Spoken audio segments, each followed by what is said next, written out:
कक्षा 9th की विज्ञान विषय के मॉडल पेपर को हम हल कर रहे थे।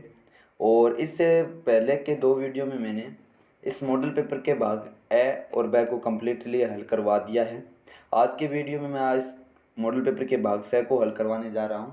तो आप इससे पहले के जो 2 वीडियो हैं जिनमें मैंने भाग ए और ब को हल करवा दिया है, कृपया उनको भी देख लें। और आज स्टार्ट करते हैं भाग स को हल करना। तो पहला ही क्वेश्चन है आपका 16 नंबर, द्विपद नाम पद्धति किसने दी और इस पद्धति की मुख्य बातें क्या थी। तो जो द्विपद नाम पद्धति है वह दी थी कार्ल लिनियस ने। ठीक है, उसके बाद इसकी मुख्य बातें क्या क्या थी कि द्विपद नाम पद्धति एक 2 शब्द नामकरण प्रणाली थी जो प्रजातियों, पौधों, जानवरों और जीवित जीवों के नाम के लिए 2 अलग अलग शब्दों का प्रयोग करती थी। ठीक है, द्विपद नामकरण को बाइनरी नामकरण से भी जाना जाता है।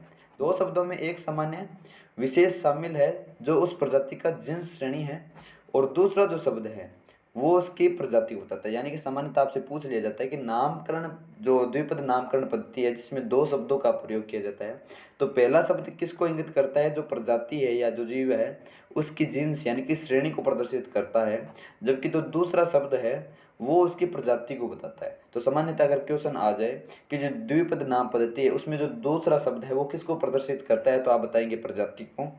पहला शब्द किसी के लिए लिखा जाता है कि जिनसे जो प्रजाति है उसकी श्रेणी बताने के लिए, यानी कि किस श्रेणी का ये जीव है।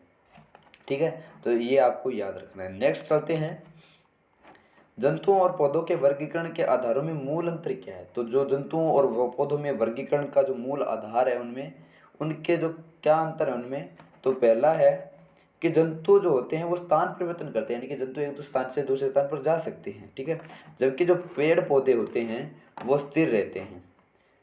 जंतुओं में कोशिका भित्ति का अभाव होता है, शारीरिक संरचना एवं संगठन जटिल होता है, जबकि पौधों में कोशिका भित्ति सेलुलोज से बनी होती है और शारीरिक संरचना एवं संगठन सरल होता है। जंतुओं में पर्णहरित का अभाव होता है, जबकि पौधों में पर्णहरित पाया जाता है। पर्णहरित का क्या काम होता है, जो प्रकाश संश्लेषण के माध्यम से जो खाना पौधे बनाते हैं उसमें ये काम में आता है। नेक्स्ट है, जंतु पर्णपोषी या विषमपोषी होते हैं। जंतु भोजन प्राप्त करने के लिए प्रत्यक्ष या परोक्ष रूप से पौधों पर निर्भर होते हैं, यानी कि स्वयं भोजन का निर्माण नहीं कर सकते, ये अन्य पेड़ पौधों पर निर्भर रहते हैं। जबकि पौधे स्वयंपोषी होते हैं, सूर्य के प्रकाश की उपस्थिति में अपना भोजन कार्बन डाइऑक्साइड और जल से स्वयं बना लेते हैं। ठीक है, तो ये अपना भोजन स्वयं बनाते हैं सूर्य के प्रकाश से और जल से।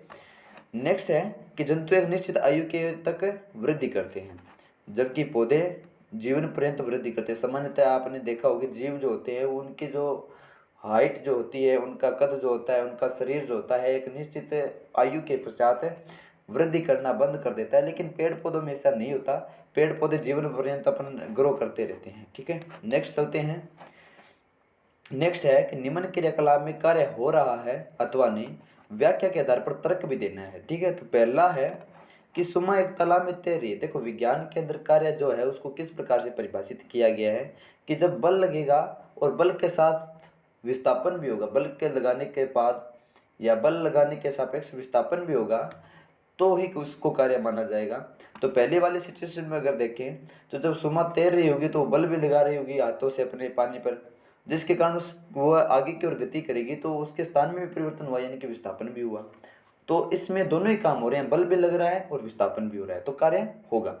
नेक्स्ट है, एक गधे ने अपने पेट पर बोझ उठा रखा है। तो बोझ उठा रखा है, हालांकि उसने वजन उठाने के लिए बल तो लगाया होगा शायद, पर उस वस्तु के स्थान में कोई परिवर्तन नहीं है। वो एक स्थान पर उस वजन को ले खड़ा है, तो उसके स्थान में परिवर्तन नहीं है, यानी कि उसकी स्थिति में परिवर्तन नहीं है, तो वहाँ पर कार्य नहीं होगा।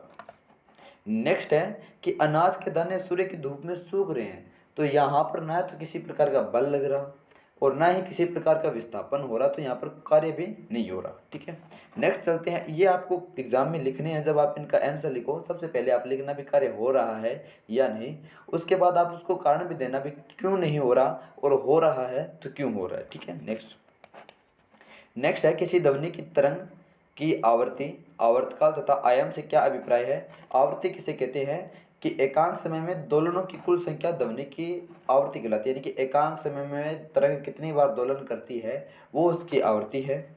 आवर्तकाल क्या होता है? एक दोलन पूरा करने में लगने वाला समय, यानी कि एक दोलन पूरा करने में जो तरंग है वो कितना समय लेती है, वह है उसका आवर्तकाल है। और नेक्स्ट है आयाम। किसी माध्यम में मूल स्थिति के किसी एक और अधिकतम विषयों के परिणाम को तरंग का आयाम कहते हैं। जब तरंग एक रेखा में गति करती है तो वो अपनी माध्य स्थिति में कितनी अधिकतम विशोभित होती है, यानी कि कितनी ऊपर उठती है या कितनी अपनी माध्य स्थिति से विस्थापित होती है, वो उसका क्या है? आयाम है। नेक्स्ट चलते हैं, प्रकृति में पाए जाने वाले कार्बन चक्र का वर्णन करना है। तो प्रकृति में जो कार्बन किस प्रकार से अपना रूप परिवर्तन करता रहता है, तो सबसे पहले देखें तो वायुमंडल में जो कार्बन डाइऑक्साइड होती है उसको पादप ग्रहण करते हैं, यानी कि पेड़ पौधे ग्रहण करते हैं। और जब इन्हीं पादपों को जलाया जाता है तो वो वापस कार्बन डाइऑक्साइड के रूप में वापस वायुमंडल में चली जाती है। ये जो पेड़ पौधे हैं, ये जो पेड़ पौधे होते हैं, जब ये लंबे समय तक मिट्टी के अंदर दफन रहते हैं या ज़मीन के अंदर दफन रहते हैं तो ये पेट्रोल में बदल जाते हैं। और जो इनके अंदर कार्बन होगा वो भी किस में चला जाएगा? पेट्रोल में चला जाएगा। इसके बाद जो पादप होते हैं उनसे कोयलों का निर्माण होता है। जब इनको जलाया जाता है तो कोयलों का निर्माण होता है, तो वो जो कार्बन है वो कोयलों में चला गया। इसके अलावा जो पादप हैं उनको जंतु भी खाते हैं, तो उनका स्थानांतरण जंतुओं में भी हो गया। उसके अलावा जंतु जो श्वसन करते हैं तो वो कार्बन डाइऑक्साइड छोड़ते हैं, तो वो कार्बन डाइऑक्साइड वापस वायुमंडल में चलेगी। तो इस प्रकार ये जो प्रक्रम, और यहाँ पर जो जंतु है वह भी जब लंबे समय तक ज़मीन में दफन रहते हैं तो वो भी पेट्रोलियम या ईंधन में कन्वर्ट हो जाते हैं, तो वो कार्बन वहाँ पर भी चला जाता है। तो ये जो सर्कल है इसका आपको सचित्र वर्णन करना है एग्जाम में, ठीक है। और ये आज के लिए लास्ट क्वेश्चन था। इसके बाद आपका इसका भाग द बचता है, खंड द बचता है, तो उसको नेक्स्ट वीडियो में पूरा कवर कर लेंगे। तो इस प्रकार इस पूरे मॉडल पेपर को हल करवाने में 4 पार्ट लगे हैं, तो आप उनको ज़रूर देख लें। धन्यवाद।